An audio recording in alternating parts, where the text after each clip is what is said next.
environmental causes as well as for cycling, and he's been instrumental in getting all of the bike lanes that we've been riding on today and will ride on when we get over to Shaw Street. So Mike's going to share his experience on Shaw, and also Yonge and Bloor. We're welcome to hear that as well. We also have Michael Longfield joining us from Cycle Toronto, and he'll say a few words after Mike before we head on our way. I didn't recognize Michael in his spandex getup. There you go. I know. He's really going for it today. Hi everyone, I'm Mike, former city councillor for Ward 11 and before that Ward 19.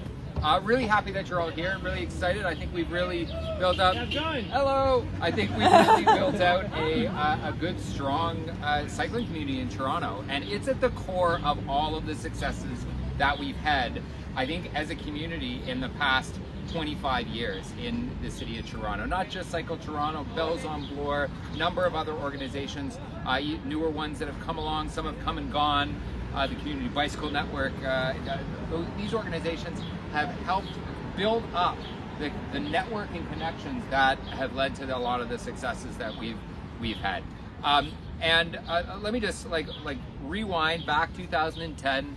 Rob Ford gets elected.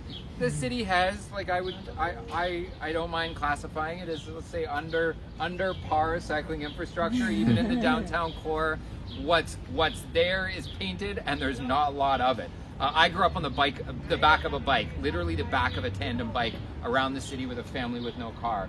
And the number of times we had close calls, the number of times that my dad, and it wasn't his personality, but had to intervene with his hands on the roof of cars, was far more than I think any of us would like to remember. But the reality is, Toronto wasn't ready to accept the major interventions that we need in order to shift rides and make safer alternatives from single occupancy vehicles. But I think at around the time 2016-ish, that all started to change a little bit, and you could see more people out on a regular basis on their bikes. I was a full-time cyclist then, I am now as well.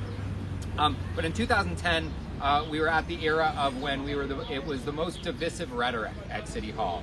It was war on the car. You had to be one side or the other. And that was incredibly frustrating for those of us that wanted to see change, but also didn't want to alienate a good portion of Torontonians.